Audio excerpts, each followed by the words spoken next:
స్వాతంత్ర సమరయోధులు కావచ్చు, రాజ్యాంగం సంబంధించినటువంటి సంరక్షకులు కావచ్చు, ఒక మాట చెప్తా ఉంటారు. ఆడది అర్ధరాత్రి పూటన రోడ్డు మీద తిరిగినాడు స్వాతంత్రం వచ్చినట్లు అనేటువంటిది. కానీ స్వాతంత్రం వచ్చిన తర్వాత అనేక ప్రభుత్వాలు మారిపోయాయి. కేంద్ర రాష్ట్ర ప్రభుత్వాలు ఎవరు కూడా మహిళలకు ఏదైనా మహిళా దినోత్సవం రోజో లేదా ఒక ఇన్సిడెంట్ జరిగిన రోజో ఒక హంగామా చేసేసి లేదా ఆ శిక్షలను వాళ్ళ దోషులను పట్టుకుని శిక్షలను విధించేసేసి అంతటితో వదిలేసేవాళ్ళు.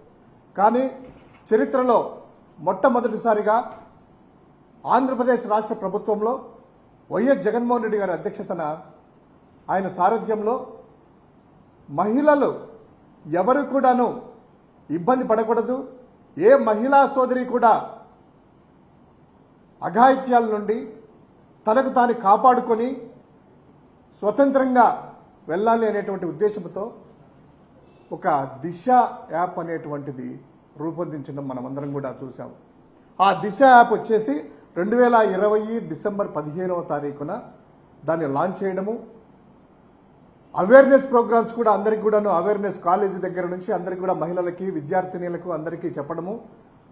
స్మార్ట్ ఫోన్లు ఉన్న వాళ్ళు దాదాపు అందరూ కూడాను 1,56,10,015 మంది 2024 ఏప్రిల్ నాటికల్లా 1,56,15,015 మంది దాన్ని డౌన్లోడ్ చేసుకోవడం జరిగింది.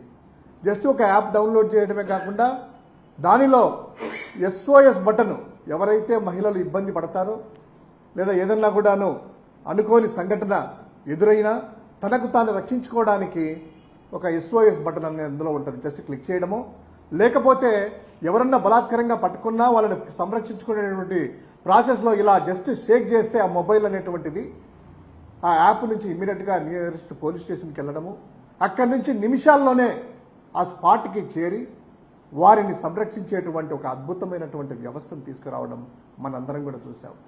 ఒక అప్లికేషనే కాకుండా 18 దిశ పోలీస్ స్టేషన్లు కూడా ఏర్పాటు చేయడం జరిగింది.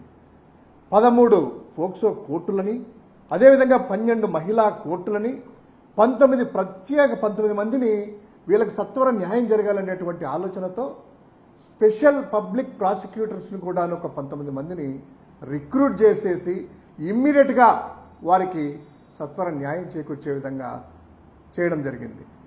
సో అదేవిధంగా అనేకమైనటువంటి ఫెసిలిటీస్, పెట్రోలింగ్ కోసం 900 టూ వీలర్స్ ఆ దిశకు సంబంధించిన మహిళలకైతే వాళ్ళకి 163 బొలోరో వెహికల్స్ని, 18 క్రైమ్ మేనేజ్మెంట్ వెహికల్ని ఇవన్నీ కూడా ఏర్పాటు చేయడం జరిగింది.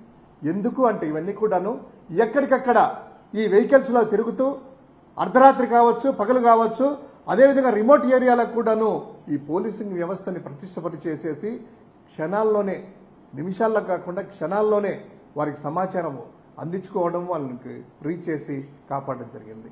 కానీ ఈ యొక్క కూటమి ప్రభుత్వం వచ్చిన తర్వాత జగన్మోహన్ రెడ్డి గారి మీద కోపంతోనో లేకపోతే ఈ యొక్క రాష్ట్రంలో మహిళల మీద కోపంతోనో వాళ్ళు కక్ష సాధింపు చర్యలకు పాల్పడుతూ పోలీసింగ్ వ్యవస్థనంతా కూడాను కక్ష సాధింపులో దింపేసేసి వాళ్ళ నాయకులని, కార్యకర్తలని అందరినీ కూడా నడి రోడ్డు మీద వదిలేశారు. మీ ఇష్టం ఏమన్నా చేసుకోండి అనేటువంటి ఉద్దేశంతో దానితో దాడులు ప్రారంభమై ఎక్కడికక్కడ మహిళలను, చిన్నపిల్లలను ఆ అఘాయిత్యాలు చేస్తూ, అత్యాచారాలు చేస్తూ మనం చూసాం.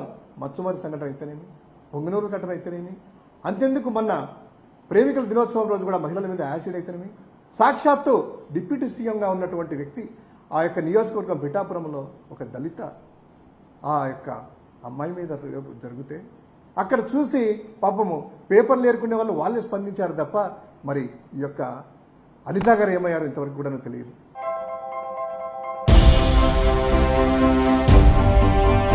ఏంటి అలాగే నిలిచిపోయావు?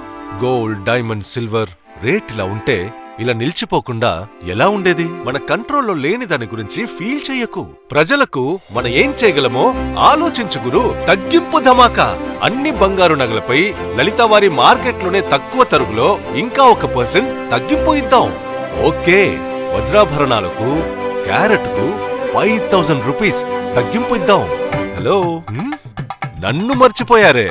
వెండిలో కూడా తగ్గింపు ఇద్దాం. అంటే ఇది బంగారం, వజ్రం, వెండి తగ్గింపు ధమాకా. మీ లలితలో ధరలు కంపేర్ చెయ్యండి. ఎక్కడ తక్కువో అక్కడే కొనండి.